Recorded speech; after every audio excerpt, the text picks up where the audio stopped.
listening to Unravel with Natalie Denise.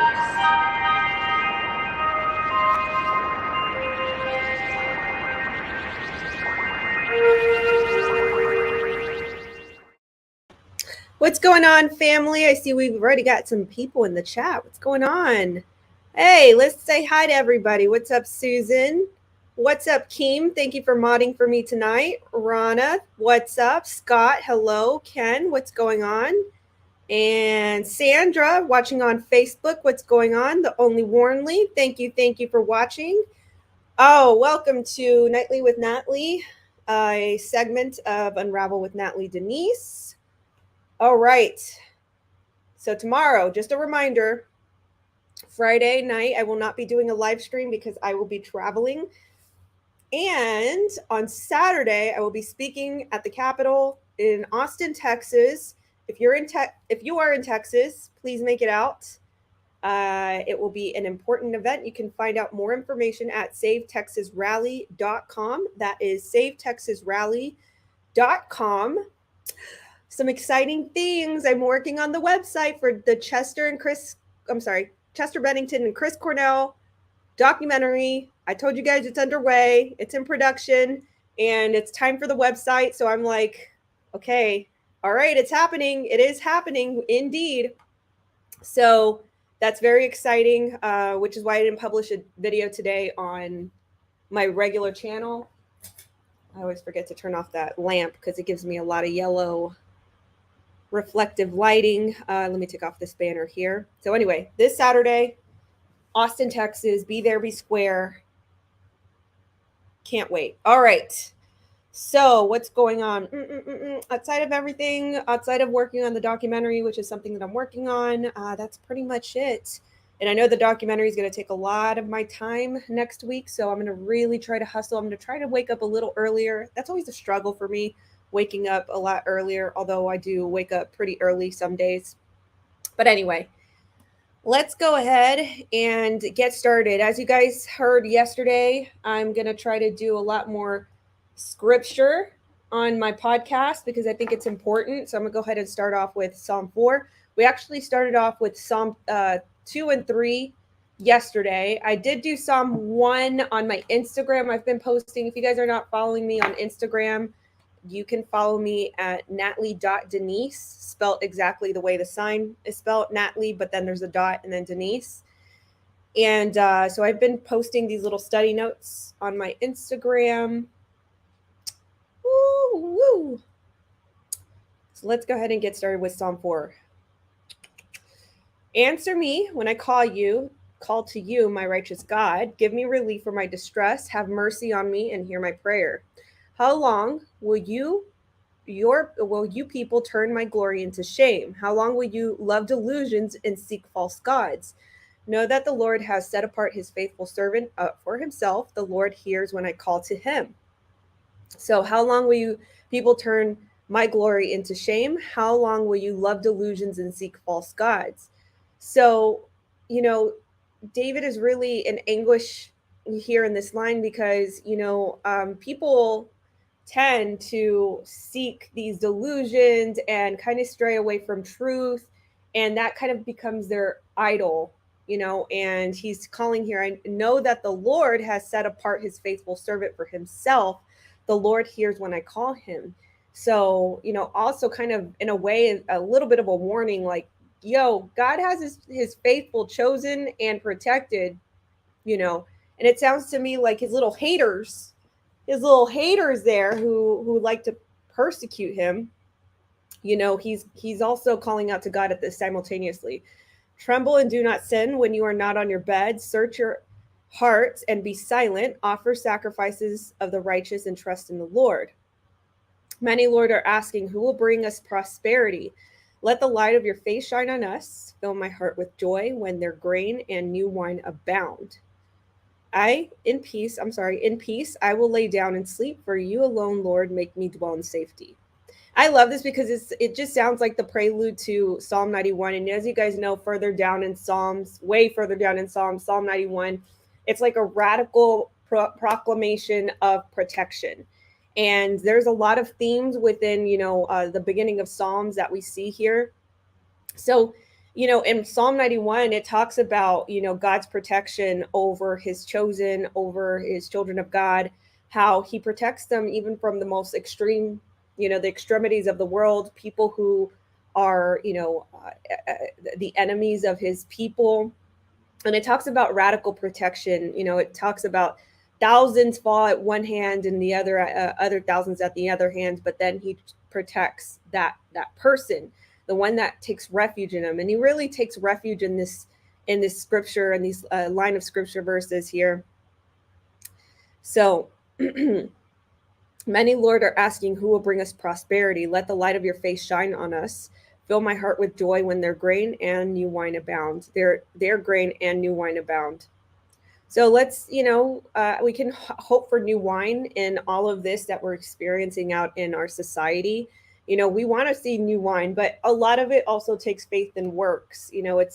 It's us doing action, and we do as much as we can, and then we let God take over the rest, which to us, it's going to be radical, because look at everything, all of the corruption that we see in our society, all of those things that are happening all around us. All right, let's go ahead and pivot to the news. I went through that one yesterday. I got really mad. If you missed it, go back an episode. I got really mad and heated over that Super Bowl thing. All right, let's start off with this one coming from the Daily Mail. So a lot of insiders have already came out in regards to Jeff Zucker, who is the now former CEO to CNN. And there were conflicting staffers, because the high level staffers, which are, the anchors like what is his name?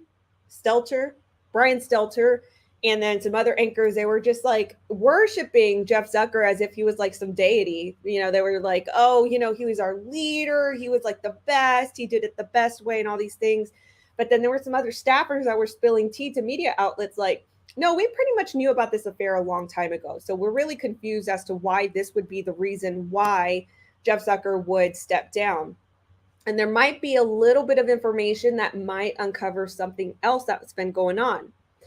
Is this AT&T's $43 billion discovery deal the real reason why Jeff Zucker was forced out of CNN?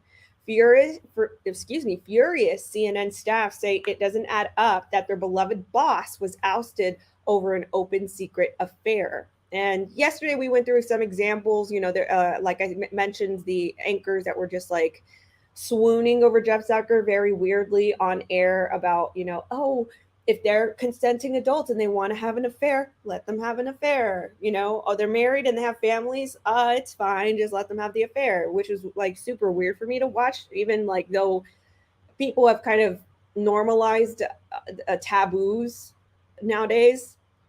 So speculation is growing over whether Jeff Zucker was forced out of CNN over his open secret affair, not because bosses had any real issue with it, but because the scandal of it and his ongoing war with Chris Cuomo could have threatened AT&T's $43 billion deal with Open Discovery. So as you guys know, Chris Cuomo is currently, he is admitting his legal team to go at CNN for the latter part of his contract. He's saying, hey, CNN, y'all owe me $18 million because that's what's left on my contract. This is going to provide a lot more details, but that's the basis of him saying, hey, give me my $18 million that you owe me, and we're good. And CNN is basically saying, well, no, because it's a conflict of interest that you were basically giving your brother advice over, the what was it? It was like the sexual assault affairs or whatever, or the sexual assault accusations against ex-Governor Cuomo. And they were like, no, Chris, you can't have your money because this is a conflict of interest. So Chris Cuomo clapped back and he was like, oh, that's a conflict of interest. Well, I'll tell you what's a conflict of interest. It's this love affair that's happening between the CEO and this executive of CNN. So that's how it kind of unraveled. So it's since emerged that Chris Cuomo was fired because of what I just named, but many of his loyal on-air recruits and staffers in CNN newsrooms say it does not add up, that Zucker would suddenly be shown the door over something that was well known. The affair came to light as part of the investigation into Cuomo's departure.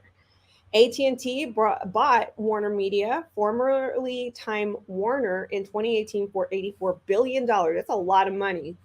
It was a disastrous deal that the telecoms giant has been trying to unwind for years. It finally is now in the finalizing stage of $43 billion sale of Warner Media to Discovery. According to Puck Media reporter Dylan Byers, Zucker and Golust were due to take senior roles with the new company under the leadership of Discovery CEO David Zaslav. So it sounds to me that, you know, the two people who are now under scrutiny for having an affair, who again staffers say doesn't make sense because we knew about this the entire time, but it looks now that they're like, oh, well, he and his lover were actually going to take senior roles with the is this called a merger or is it called a takeover? We'll just call it a takeover with the takeover. Continued on. Byers writes that it's likely Stanky. Is that really a name? Stanky? No. Don't tell me that's a name. Stanky? No. Come on. Don't do this to me. Stanky's his name? Okay. Byers writes that it's likely that Stanky insisted on Zucker's departure after learning of it. By getting rid of Cuomo too, AT&T does not have to pay Chris Cuomo the $18 million he claims he's entitled to. So, meaning because of the takeover by this new parent company, or I guess it's a move-in company, I guess based on their terms, legally, they're not obligated to pay this contract. No matter what he thought of Zucker or Kellar, Stanky surely had no appetite for tolerating any scandal that might scuttle the impending Warner Media Discovery deal. So let's just go back a bit, because who is Stanky? The affair came to light as part of an investigation into Chris Cuomo's departure. Cuomo's attorneys are said to have told Jason Kellar, the CEO of Warner Media, which is CNN's parent company, he then informed AT&T boss John Stanky. Okay. And so in the end, Kellar and Zucker will soon be in search of new jobs. Cuomo has been fighting CNN for the $18 million he claims that he's entitled to. And I told you guys a T. Basically, he said, well, it's not a conflict of interest for you guys to have an affair, but it's a conflict of interest for me to help my brother. So CNN staff are asking what the big deal is now when so many have known about the relationship for years. Everyone thinks that this Kellar taking this secession swipe back at Jeff. I feel like people think that this didn't need to be this way. Jeff said he would stay till the merger, and that's just around the corner, one source told the New York Magazine. Outside CNN, media insiders are saying more is to come. Megyn Kelly, you guys remember her? She's a former Fox News anchor personality. She said that Eric Bolling's Newsmax show last night, there will be more shoes to drop. Mark my words. Nothing I can report to you now, but mark my words. There are more shoes to drop, meaning that there's more tea that's going to spill out of this whole CNN messy controversy. Now, what did I say in one of my videos on my main YouTube? I said that this doesn't seem to be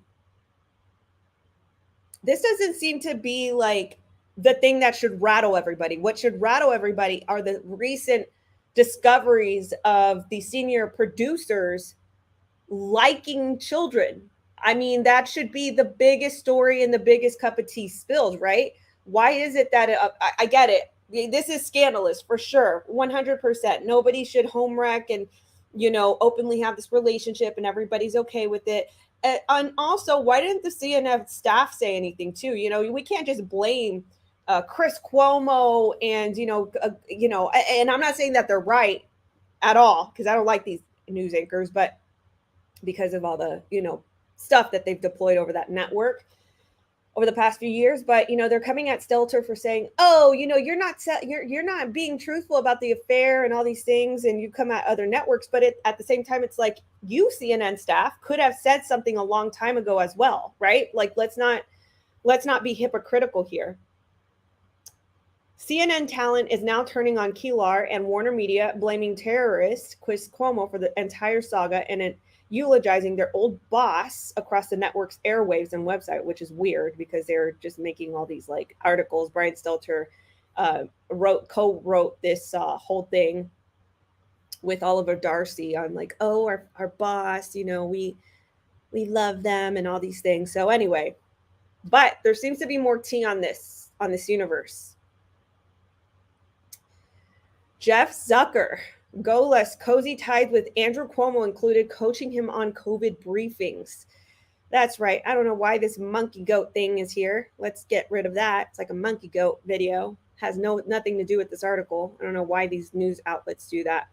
CNN boss Jeff Zucker and his paramour, Allison Golust, had an inappropriately close relationship with former Governor Andrew Cuomo, personally calling him to do news segments with his brother Chris Cuomo, even coaching him on what to say during his infamous Coco briefings.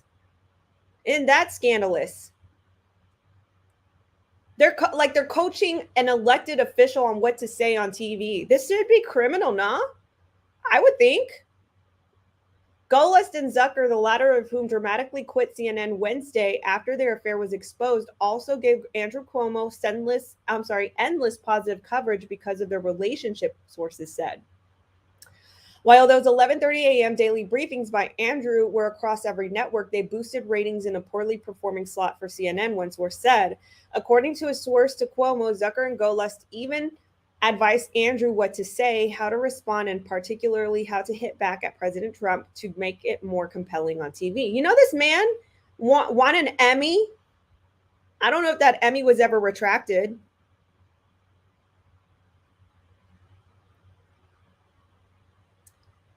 CNN is broke, Ken says. Cuomo kind of got stiffed, if you ask me. His brother isn't even being charged with anything. Yeah, I mean, you're not wrong. You're not wrong. You're not wrong. It seems that CNN is unloading payroll however they can, the Only Warnley says. Seems to be. They're getting rid of him. But anyway, you guys remember that this dude right here, ex-governor Andrew Cuomo, received an Emmy for his performance on TV, and that's what it was, a performance. I mean, how ridiculous can we get as a society? No network head should be coaching an elected official, the source added. It's absolutely the antithesis of CNN's set standards of business. Multiple insiders say the friendship between Andrew Cuomo and Zucker stretches back years, while Golust was the disgraced governor's head of communications before joining CNN. Since fired anchor Chris Cuomo hosted his brother more than a dozen times on his primetime show, with some brotherly banter infused with simmering sibling rivalry. Despite widespread criticism at the time, CNN denied it was a conflict of interest, telling the Washington Post this is what their excuse was. Well, we felt that Chris speaking with his brother about the challenges of what millions of American families were struggling with as of significant human interest. So then they're saying, oh, you know, it's not a big deal. You know, Jeff Zucker talked to a lot of elected officials. Not like that. Not over something like this. No, ma'am, Pam, you don't get away with that. So, all right. So let's pivot on to some other serious news. So this morning, we learned that there was an ISIS leader that had been, I guess, the story is that he self-detonated himself, but there was a raid into the home, which caused a lot of casualties. But there is a conflict of information that I'm a little curious of. So I thought that I would do this on air with you guys. So this is from Daily Mail. Biden tears into coward ISIS leader al-Qurashi, who had a $10 million bounty on his head for blowing himself up and his family in a bloody Syria raid. Children were used as human shield, and a suicide blast sent bodies flying into the streets as 13 died. So Biden this morning confirmed that the leader of ISIS is dead in what he described as a cowardly move to blow himself up and his family instead of facing justice for his terrorist acts. Abu Ibrahim al-Hashmi al-Qurashi set off a bomb that killed himself as well as his wife and 2 children during the raid by U.S. commandos on a house in northwest Syria on Thursday. United States military forces successfully removed a major terrorist threat to the world, Biden said in the remarks in the White House on Thursday. 13 were reported killed, including 6 children and 4 women during the mission, which involved 24 special operations commandos backed up by attack jets, Reaper drones, and helicopter gunships. As a final act of desperate cowardness, al-Qurashi, with no regard to the lives of his family or others in the building, he chose to blow himself up, Biden said. Adding, the ISIS leader blew up at 3rd floor rather than face justice for the crimes he's committed, taking several family members with him. So, al-Qurashi, a little bit about him. He was named the head of ISIS in 2019. The United States put a bounty of up to $10 million on its head. Biden, along with Kamala and national security aides, monitored a live feed of the operation from the White House Situation Room, according to a photo released by the administration. This operation is a testament to America's reach and capability to take out a terrorist threats, no matter where they're trying to hide anywhere in the world. Anyway, so that is the tea on what they say happened today. And let's go through the timeline here. At 1:10 a.m., helicopters arrive at the village of Atme, a town close to the Turkey-Syria border. They use loudspeakers in Arabic to tell everyone in the village to surrender. And then next timeline. With support from attack jets, Reaper drones, and helicopter gunships, U.S. Special Operations engage in local terrorists for 2 hours with heavy machine gun fire. The special ops approach to a 3-story house with ISIS leader al-Qurashi inside. Okay, so this is the part on the timeline that it seems to be that people are saying this is a conflict. ISIS leader blows himself up and kills his family on the 3rd floor. His lieutenant was on the 2nd floor with his wife. They engaged with the U.S. Special Forces and were killed. Children who had been used as human shields were rescued from the 1st floor. One of the American helicopters had been blown up on the ground after suffering mechanical issues. So this is the aftermath, as you can see here. Just take a look at what you guys are saying here. So this is the part. This is the part where Susan, you've got a good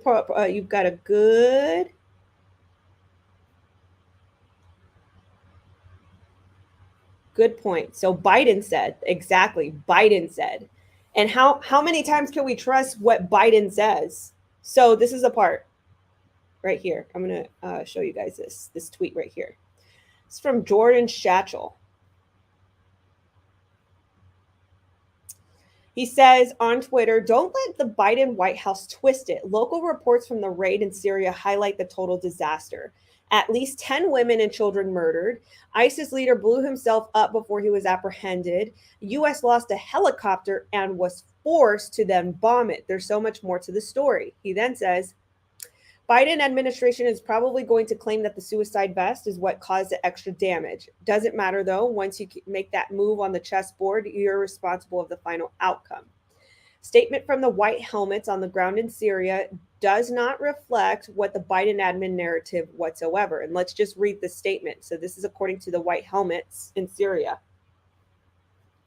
A brief on the U.S. raid in Idlib. The Syria Civil Defense, and this is a Syrian memo, the Syria Civil Defense. The Syria Civil Defense received reports of an airborne raid after midnight on Thursday. Later, it was discovered that the airborne raid was carried out by the U.S. Special Forces in Atma area in the Idlib countryside near the Syrian-Turkish border. SCD teams made their way towards the scene, but were unable to enter initially as a result of the clashes and bombing that followed the airborne operation. The clashes concluded at 3:07 in the morning when the helicopters exited the scene. Our teams managed to enter the building at 3:15 a.m. The building was 2 stories and a basement. The upper story was partially destroyed. Our teams rushed an injured child to the hospital. The child's entire family was killed in the operation. The teams also rushed another person to the hospital who was injured in the clashes when he approached the scene to witness what was happening. The SCD teams recovered the bodies of at least 13 persons, including 6 children and 4 women who were killed in the clashes and bombing that followed the airborne operation. The teams delivered 2 bodies to the forensic division in the city of Idlib. So I do not know what the truth is. Now, and this, I'm just going to be transparent with you. I'm not sure what the truth is, because I can't just trust, you know, I don't know what to trust, to be honest with you. You know, again, Susan made a great point. She said, Biden said, and that's true. It's like this administration has lied about so much already. But then also the Syrian white helmets, can we trust that statement as well? So I just wanted to present that there seems to be a conflict of information out there.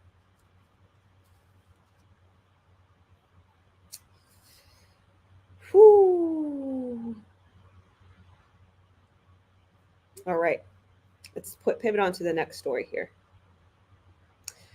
On the matters of Spotify.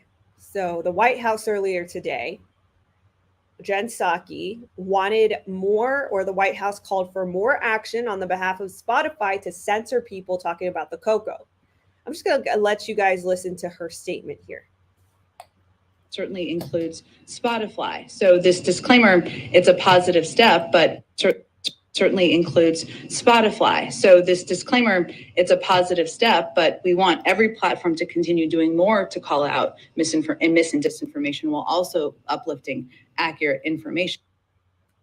So that's a very, very short clip. But basically, the reporter was asking, oh, you know, can you comment on the misinformation out there on the podcast and all these things? And she's like, it's a positive step, because ever since the whole ordeal with Neil Young and Joe Rogan, you know, Neil Young basically, you know, complaining, oh, Joe Rogan is talking to people about cocoa. They're, you know, they're grown adults, but they're talking about cocoa. And, you know, if you don't pull Joe Rogan, then I pull my music, you know, and Spotify said, all right, we'll pull your music. So they pulled his music.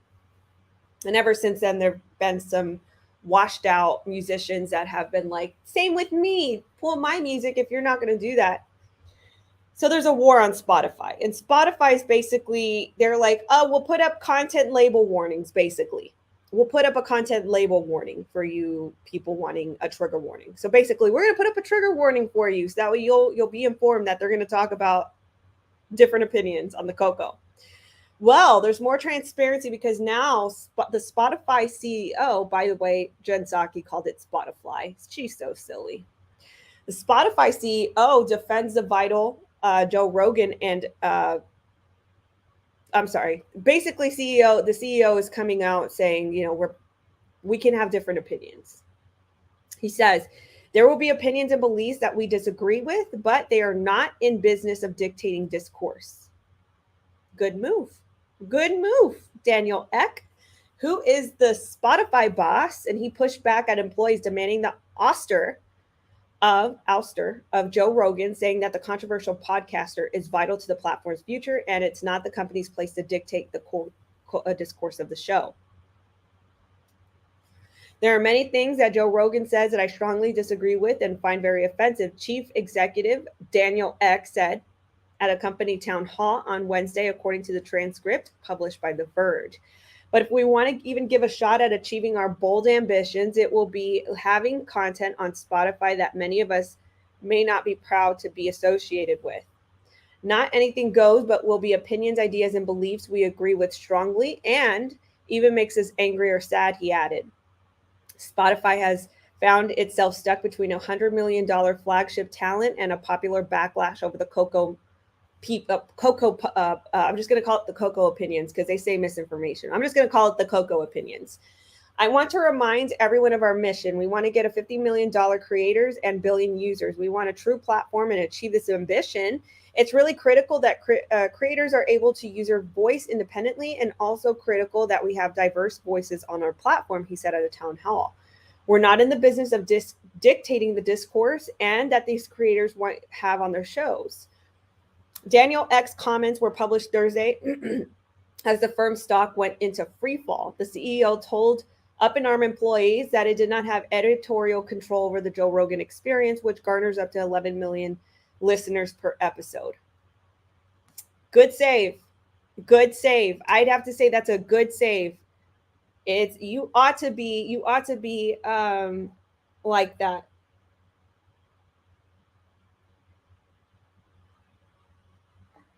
You ought to be like that. You know, people should be able to have, you know, different opinions and be able to have civil discourse is the word that I'm trying to find, or phrase. So good on him. That's a good move, Spotify CEO. Now, other platforms take note because this is how you do it. All right, so let's go ahead and pivot to the daily traffic, where I bring you guys the latest in human and sex trafficking news. I thought that this opinion piece was very important, but this one's a little bit longer, so let me actually do the shorter piece here. This is coming from Mississippi, and this is from the AP News. Cleveland, Mississippi. An elementary school principal in Mississippi has been charged with attempted child exploitation following an investigation by Bolivar County Sheriff's Office. Authorities said Tuesday that Norman Keith Aycock was arrested following an investigation of inappropriate behavior. He faces charges of attempted child exploitation and is being held at the Bolivar County Regional Correctional Facility, news outlets reported. It was unknown if he was an attorney who could speak on his behalf. Aycock served as the elementary principal at Bayou Academy, which is located in Cleveland. School officials have not released details on his current employment status. He better be gone.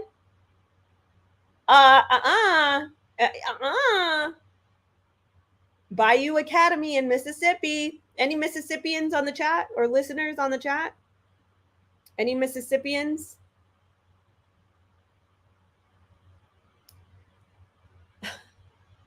He better be gone. They don't know his employment status, but he was sexually exploiting a child? Parents, anybody who has relatives in Mississippi, blow the whistle. So the announcement comes as the same day as the school said a camera had been placed in a Varsity City girls' locker room. From our internal investigation, we concluded that the camera was placed in the locker room on Thursday afternoon while the campus was empty and removed on Friday. All devices belonging to the suspect have been confiscated by the proper authorities, head of school Kurt McCain said in a statement. The school said it conducted a thorough sweeping of the campus and found there are no other foreign cameras or streaming devices on campus. We're trying to find the words to help our students and staff feel safe and resilient in a world that sometimes feels unpredictable and scary. Our top priority is the well-being of our students, faculty, and staff. Excuse me, letter from the academy. Not until this principal is fired. He's a danger to children. If your investigation already concluded this, that there's some sort of connection of him putting video cameras in the locker room, is the safety of the students and staff really, really a priority? We have resources available for our students to assist with mental and emotional health. How about firing the principal for being a scumbag? Is that available as a resource for our mental health? Oh, these stories just really get me mad. Okay, so this is an important piece. This is coming from the San Diego Union Tribune. This is an opinion piece, but I thought that this is very, very important for us to go through. Helping children in foster care can save them from sex trafficking. This right here is very true. This should be the aim. Most children who enter foster care have been abused or neglected. When a child comes to the attention of the county's social services agency, a legal process begins. When a child comes to the attention of San Diego County's social services agency, a legal process begins. In many cases, the court system intervenes and a judge makes decisions about what happens next. Research has estimated that anywhere from 50 to 90% of children who have been trafficked have a history with the foster care system. any of you guys don't know anything much about the foster care or the CPS system, it's really, really fractured. There are so many things that fall through the cracks in regards to caring for these kids. A lot of practices, protocols that just really need to be improved. And what is ironic is in an already fractured system, the overwhelming situation at the border, they're actually taking undocumented and unaccompanied children from the border and actually feeding it into an already fractured system. So this is an interesting perspective that this author has of this article, because it's already addressing that this system's already fractured. Human trafficking includes the commercial sexual exploitation of children and forced labor. California is the largest state for human trafficking in the country. Among one of the largest states. Human trafficking happens right here in San Diego. So this is a San Diego local-based story. I saw firsthand what human trafficking can be both the cause or consequence of a child entering foster care when I was an attorney representing children and parents in these cases, the author states. Sometimes children enter foster care because they or their parents are victims of trafficking. In other instances, children living in foster care may be vulnerable targets because of the trauma they've experienced or their grief over disputed relationships with family and friends. And this next part goes into what I was going to comment on, because traffickers, as you guys know through listening to this podcast, that's what they target. They target vulnerabilities in children and adults. They target self-confidence if it's low, self-esteem if it's low, broken backgrounds if it's broken family homes, and they target that, and they meet needs. But at the same time, whilst them meeting needs, they also know that there is a predation plan ahead of them. So it says here that, traffickers often use promises of love and affection, threats of violence, and psychological manipulation to lure children in the life. That's slang for the trafficking life. Children who haven't had a positive relationship with adults can be especially susceptible to traffickers' cruel and coercive tactics. There are many devoted professionals who serve children in foster care. They often have large caseloads and finite resources. Public systems are only part of the solution. We need strong communities too. And then he talks about some of these advocates. Special advocates are appointed by judge who oversee cases of children in foster care. They get to know their assignment child by spending quality time with them. They develop insight into a child's needs and wishes. They share what they learn with professionals who are making critical decisions about the child's life. Youths who have survived trafficking frequently report that they lack support systems. Court-appointed special advocates come alongside children when they need a caring adult most. A few years ago, San Diego County created a specialty court program called RISE. Resiliency is strength and empowerment, is the representation of that acronym, that applies best practices for addressing the needs of youth who have been trafficked. Court-appointed special advocates have been appointed to serve 29 of the youths who have participated in the program. One teenage girl in the program and her court-appointed special advocate spent time together taking walks and working on art projects. It was during these seemingly mundane activities that the girl and her court-appointed special advocate cultivated a strong rapport. The girl's attorney and therapist say that they believe her connection to the court-appointed special advocate is the reason for some recent successes, which is really good. And, this is what I also learned in, volunteering for these safe houses for children, is a lot of times these kids, most of the time, if not all the time, let's just be real, a lot of times these kids just really need good mentors, and they need people to speak into them. They need people like grown adults to look up to.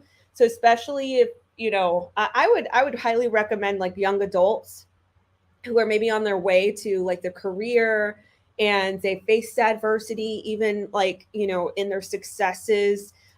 Those are the type of people that these kids need, especially because there's a certain affluence and influence with young people who are actually achieving maturity that these kids really look up to, because they're still, these kids look up to youth. They look up to, a goal. And if they're more relatable with that, I think that should be something that we can achieve. Now, also what these kids are looking for are mother and father figures. So, I know that this is like more of a grander ask, but people possibly getting into the foster care system, like good people, not just people who are going to take a advantage of being foster care parents just for the paycheck, which does happen in that industry, but actual good foster care parents. So a lot of these children, they just they need people to look up to, and that's what's lacking in the industry of counter trafficking. There are other ways to support children in foster care and prevent human trafficking. Here's just a few. Learn more.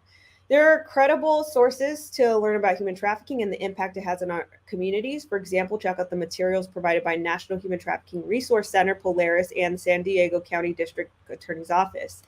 Support training for school staff and others who may be trusted adults for children living in foster care. Not every child in foster care has a court-appointed special advocate.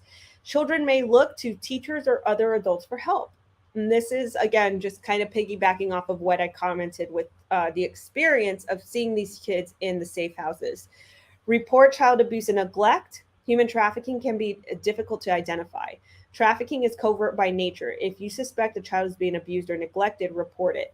Become a resource family, formerly known as foster parents. Again, something else that I also commented. Care for children while they are living in foster care. As with most challenging societal issues, human trafficking and child abuse are too complex for one person or agency to solve, but there is something each of us can do. I invite you to find out what that is for you. So great. This is a good article, and it's good to starting off, but it's really horrible that these kids, they have to endure so much brokenness already, broken family, broken situations, and then they have to go through a system that's already broken. And, it's just by a act of fate that they find a good person, or that they're appointed a good person to actually care for them and speak into them, which is what these kids want and need. So, all right, muchachos, muchachas, thanks so much for tuning in tonight, or if you're listening to me in the morning, have a great day.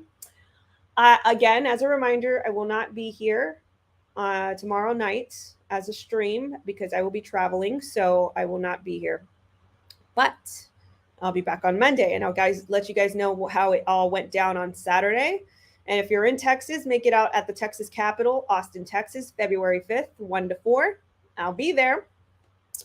And with that being said, you guys have a blessed weekend, since we're hitting the weekend early. And I hope you guys have a great night. And yeah. Anyway, with that being said, bye guys. Love ya.